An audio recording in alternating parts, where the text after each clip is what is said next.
चलो बेटा, आप शॉर्ट रिवीजन फॉर नीट 2024 में आ जाते हैं। मूविंग चार्ज एंड मैग्नेटिज्म, थोड़ा शॉर्ट रिवीजन कर लेते हैं 5 मिनट में, ठीक, ज्यादा नहीं, सिर्फ 5 मिनट में। तो देख लीजिए मूविंग चार्ज एंड मैग्नेटिज्म, इससे भी भैया 2 से 3 क्वेश्चन आएगा बेटा, ध्यान देना। पूरे 12th सेक्शन से बेटा याद रखो, 12th सेक्शन से याद रखना 30 क्वेश्चन के आसपास फिजिक्स में आएगा। हाँ बेटा मान लेना इसको, 30 से 29 हो सकता है, हाँ 29 मूविंग चार्ज एंड मैग्नेटिज्म। अब चलो भैया इसमें भी देख लो, मूविंग चार्ज एंड मैग्नेटिज्म में खूब ढेर सारे फार्मूले होते हैं यहाँ, और मैक्सिमम ये चैप्टर जो होता है बेटा फार्मूले बेस्ड होता ही है। तो पहले यहां से देखो, ये तमाम नदियों की तरह ये मूविंग चार्ज मैग्नेटिज्म से तमाम शाखाएं निकली हैं, ठीक है। तो अब उन शाखाओं को जरा एक एक शाखाओं को पढ़ते चलते हैं, क्या क्या कह रहा है। आइए चलिए एक एक शाखाओं को पढ़ते चलते हैं। पहले किस शाखा की तरफ निकला जा भैया, पहले देखिए ऑरेस्टेड लॉ बेटा। तो आप जानते हैं कि सबसे पहले करंट के कारण मैग्नेटिक फील्ड किसने बताया था, ऑरेस्टेड साहब ने बताया था। किसने बताया था, ऑरेस्टेड साहब ने सबसे पहले बताया था कि भैया करंट के कारण क्या होती है, मैग्नेटिक फील्ड होती है। फिर चलते हैं यहां पे मैग्नेटिक फील्ड के बारे में चलते हैं, पहले मैग्नेटिक फील्ड की चर्चा करते हैं। तो मैग्नेटिक फील्ड याद रखिएगा, it is a region around a magnet of current carrying conductor और moving charge in which its magnetic effect can be felt. Unit क्या होती है, टेस्ला। सीजीएस यूनिट क्या होती है, 10⁻⁴ टेस्ला। याद रखिएगा मैग्नेटिक फील्ड जो होता है वह कितना होता है, magnetic field B equal to F by कितना होता है, करंट इनटू लेंथ। यूनिट क्या होती है, एम्पियर पर, सॉरी न्यूटन पर एम्पियर मीटर, ठीक है बेटा। अब मैग्नेटिक फील्ड की दिशा निकालने के लिए आपके पास 2 तरीके हैं। पहला आपका हाथ है, ठीक है, तो right hand palm rule number 1। ये देखिए ये करंट का डायरेक्शन बताएगा, तो मैग्नेटिक फील्ड पाम के क्या होती है, परपेंडिकुलर। या राइट हैंड थंब रूल होता है, अगर मान लीजिए ये करंट का डायरेक्शन बता रहा है तो ये जो है ये मैग्नेटिक फील्ड का डायरेक्शन आपका बता रहा है, ठीक है ना। तो B equal to F by L या न्यूटन पर एम्पियर मीटर, न्यूटन पर एम्पियर मीटर। अब हमको मैग्नेटिक फील्ड में याद रखिएगा बायो सेवर्ट लॉ पढ़ना है। क्या पढ़ना है, मैग्नेटिक फील्ड। तो मैग्नेटिक फील्ड में हमको बायो सेवर्ट लॉ पढ़ना है। तो ये देखिए बायो सेवर्ट लॉ किधर गया, यही था, लिखवाया था हमने, इधर उधर गायब हो जा रहा है। चलिए कोई बात नहीं, बायो सेवर्ट लॉ। सबसे पहले देखिए मैग्नेटिक फील्ड में 2 चीजें पढ़नी है, पहला एम्पियर लॉ पढ़ना है, ठीक है, ध्यान दीजिएगा, पहला एम्पियर लॉ पढ़ना है, दूसरा बायो सेवर्ट लॉ पढ़ना है। तो ये देखिए इधर है बायो सेवर्ट साहब, यहाँ है। तो बायो सेवर्ट साहब क्या कहे थे, किसी भी करंट एलिमेंट के कारण मैग्नेटिक फील्ड, जैसे मान लीजिए करंट एलिमेंट का मतलब एक करंट का छोटा सा पार्ट, इसके कारण आर डिस्टेंस पे देखिए ये मैग्नेटिक फील्ड जो होगी यहां पे आर डिस्टेंस पे magnetic field 1/4 pi epsilon not. ध्यान दीजिएगा, मतलब इसको देखिए, इसकी वैल्यू म्यू नॉट होती है, देखिए म्यू नॉट अपॉन 4 पाई इसको, तो ये DV equal to mu naught upon 4 pi ideal cross R upon R cube या आइडियल साइन थीटा अपॉन कितना होता है, आर स्क्वायर। ये मैग्नेटिक फील्ड होती है। याद रखिए ये भी इनवर्स स्क्वायर लॉ को फॉलो करता है। और ये देखो म्यू नॉट एप्सिलॉन नॉट का प्रोडक्ट 1/c स्क्वायर होता है, याद रखना, मतलब c इक्वल टू, ध्यान देना यहां से, रूट में mu naught epsilon not 1/c square. याद रखना इसका डायमेंशन बड़ा इंपॉर्टेंट होता है, क्या होता है, डायमेंशन। अब इस एम्पियर सर्कुलर लॉ पे हमको स्ट्रेट और सर्कुलर वायर के सेंटर पे मैग्नेटिक फील्ड पढ़नी है। चलो स्ट्रेट और सर्कुलर वायर के सेंटर पे, तो ये देखो फाइनाइट लेंथ के वायर के कारण, देख लो भैया, अगर कोई फाइनाइट लेंथ होता है निश्चित लंबाई का, ये बड़ा इंपॉर्टेंट होता है, तो फाइनाइट लेंथ के कारण जो मैग्नेटिक फील्ड होती है सेंटर पे, म्यू नॉट अपॉन ये 4 pi I by T cos theta 1 minus cos theta 2 होती है। अगर थीटा 1 और थीटा 2 इधर से दिया होता है तो यही फार्मूला होता है म्यू नॉट अपॉन 4 पाई, ध्यान दो बच्चों, आई बाई डी साइन थीटा 1, और ये क्या हो जाता है, ये देखिए cos theta 1 minus cos theta 2, तो साइन थीटा 1 क्या हो जाएगा, प्लस साइन थीटा 2 हो जाएगा। ध्यान दीजिएगा बेटा, ठीक है ना। Cos theta 1 minus cos theta 2 कहां से हो गया भाई, तो ये आपका mu naught upon 4 pi I by D sine theta 1 plus कितना, साइन थीटा 2 हो जाएगा। ये ध्यान दीजिएगा, यहाँ भी ये साइन 90 माइनस थीटा आएगा ना, तो ये प्लस से होना चाहिए, ठीक है। तो cos theta 1 plus cos theta 2, ये आ गया आपका sine theta 1 plus sine theta 2, थोड़ा सा चेंज कर लीजिएगा। अब देखिए इसमें इनफाइनाइट वायर के कारण भी मैग्नेटिक फील्ड होती है, सेमी फाइनाइट तो वो सब पढ़ने की जरूरत नहीं है, ठीक है। इसके लिए देखो एक तरीका याद रखना, एक फार्मूला याद रखना, जैसे फार्मूला कहीं जगह है तो हम बताएं, जैसे एक याद किए रहिए, उसी पे आपका स्क्वायर भी निकल जाएगा, सब निकल जाएगा।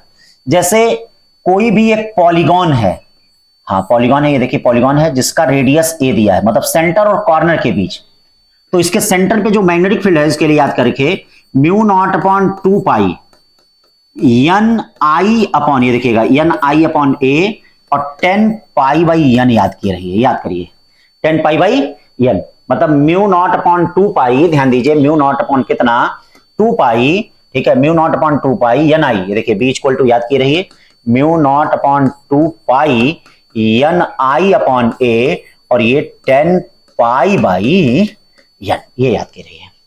अब मान लीजिए एक ट्रायंगल होता है, तो ट्रायंगल होता है तो एन कितना हो जाएगा 3, अब ट्रायंगल होगा तो ये बताओ इसके और इसके कॉर्नर के बीच की डिस्टेंस कितनी हो जाएगी भैया r/√3। यही अगर स्क्वायर होता है तो सेंटर और कॉर्नर के बीच की डिस्टेंस r/√2 हो जाएगा, एन कितना हो जाएगा 4। हेक्सागन होता है तो एन कितना हो जाएगा 6, ए कितना हो जाएगा a, ठीक है, बाकी आप सेंटर पे मैग्नेटिक फील्ड निकाल सकते हैं। तो ये याद रखना किसी भी फाइनाइट लेंथ के वायर के कारण ये क्या हो गया, मैग्नेटिक फील्ड हो गया। देखो बेटा ये फाइनाइट लेंथ के कारण।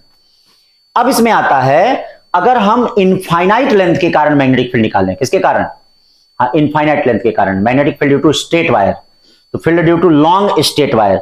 मान लीजिए इनफाइनाइट लेंथ के कारण हम निकालते हैं, तो इनफाइनाइट लेंथ के कारण याद रखिएगा म्यू नॉट अपॉन 2 पाई I/T होता है।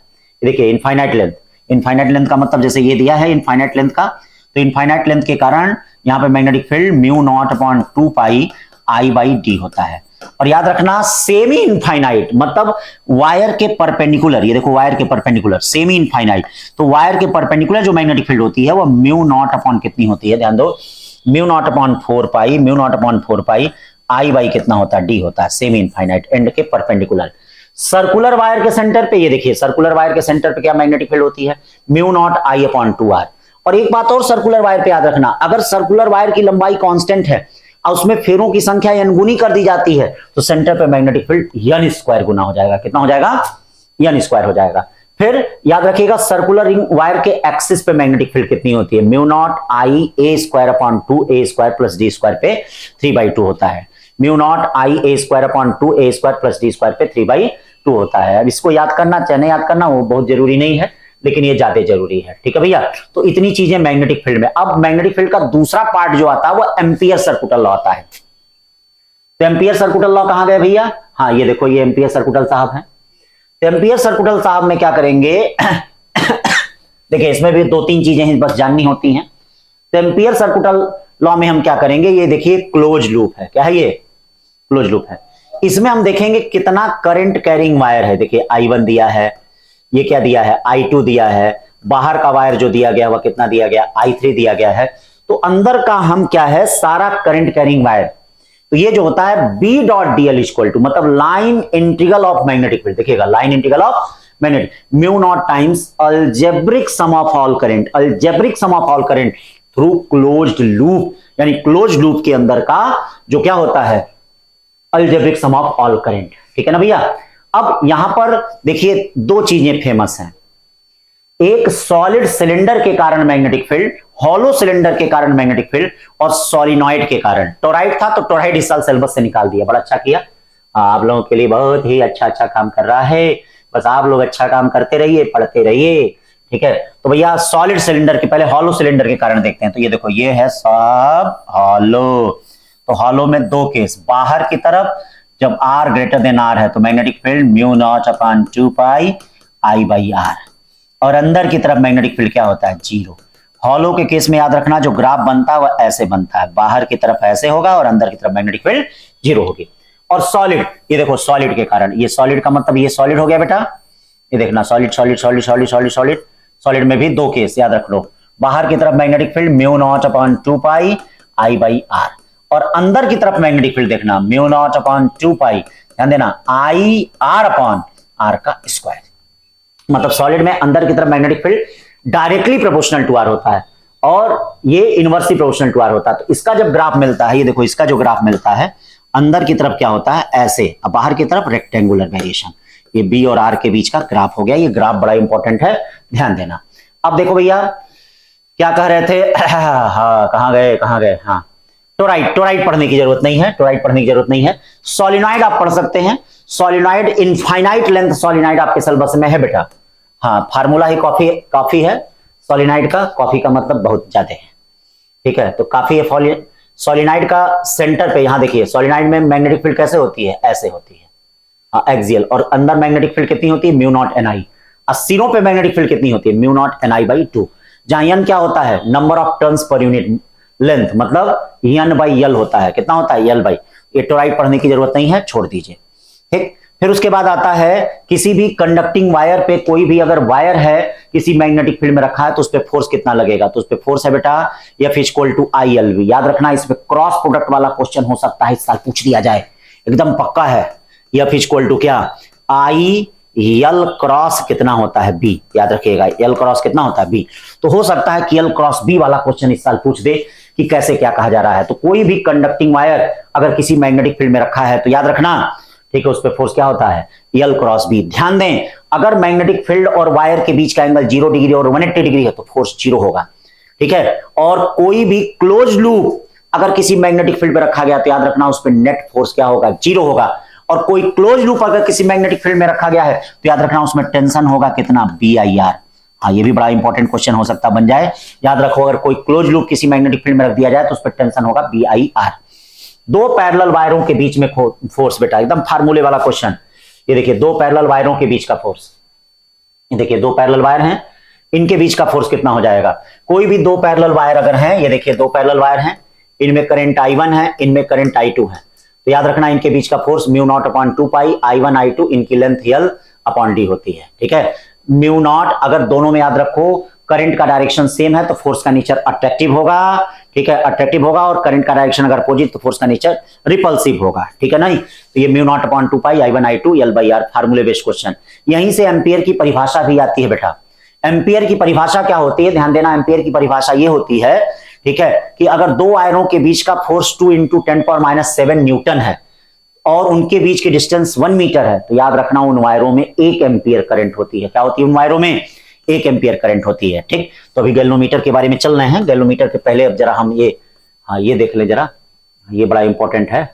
ये देखिए, अगर कोई चार्ज किसी मैग्नेटिक फील्ड में घूम रहा है, देखो कोई भी चार्ज किसी मैग्नेटिक फील्ड में घूम रहा है तो उस पर फोर्स कितना लगेगा, F इक्वल टू कितना लगेगा, QVB sin थीटा। आप जानते हैं, ठीक है, वेलोसिटी और मैग्नेटिक फील्ड दोनों सेम डायरेक्शन में होता है, तो थीटा इक्वल टू 0 होगा तो फोर्स क्या होगा, 0। यानी अगर चार्ज पार्टिकल मैग्नेटिक फील्ड के अलोंग मूव कर रहा है तो उस पर नेट फोर्स क्या होगा, 0 होगा। और एक बात याद रखिएगा, कोई भी चार्ज अगर मैग्नेटिक फील्ड में घूमता है तो उसके कारण वर्क डन जो होता है वह 0 होता है। क्यों, क्योंकि उसकी काइनेटिक एनर्जी हमेशा क्या रहती है, कांस्टेंट। अब देखिए, अगर कोई भी चार्ज मैग्नेटिक फील्ड में घूम रहा है सर्कुलर पाथ पे, तो ध्यान देना सर्कुलर पाथ पे घूमेगा। ये देखिए मैग्नेटिक फील्ड है, इस मैग्नेटिक फील्ड में कोई भी चार्ज पार्टिकल अगर सर्कुलर पाथ में घूम रहा है तो उसका radius R equal to mb upon QB होता है, ठीक है। ध्यान दीजिएगा, R equal to mb upon QB। या इसके और भी फार्मूले होते हैं, देखिए इसके और फार्मूले, मोमेंटम के टर्म में P अपॉन कितना होता है, QB, ठीक है। ये देखिए काइनेटिक एनर्जी के टर्म में रूट में 2mk अपॉन QB, रूट में 2mk अपॉन QB। और फिर पोटेंशियल के टर्म में रूट में 2m QV अपॉन कितना होता है, QB होता है। तो और भी फार्मूले होते हैं, याद रखिएगा। Radius, time period T equal to 2 pi m upon QV होता है। टाइम पीरियड याद रखना रेडियस और वेलोसिटी से इंडिपेंडेंट होता है, रेडियस और वेलोसिटी से इंडिपेंडेंट होता है। और frequency QV upon 2 pi m होता है, ठीक है ना, ये चीज ध्यान दीजिएगा। तो फोर्स कितना हो गया, equal to QVB sin theta. और यही अगर मान लीजिए कोई चार्ज पार्टिकल अगर हेलिकल पाथ पे, मतलब थीटा एंगल पे मूव कर रहा है तो उसमें याद रखिएगा जो रेडियस होता है सर्कुलर पाथ का, जैसे थीटा एंगल पे मूव कर रहा है तो क्या, जैसे हेलिकल पाथ ये होगा, तो जो रेडियस होता है ये बी परपेंडिकुलर के कारण, मतलब mb sin थीटा अपॉन कितना होता है बेटा, ये QB होता है। mb sin थीटा अपॉन कितना होता है। और पिच जो होता है, मतलब दो सक्सेसिव सर्कुलर पाथ के बीच की डिस्टेंस, जिसको हम पिच कहते हैं, पिच क्या होता है, बी पैरेलल इनटू टाइम।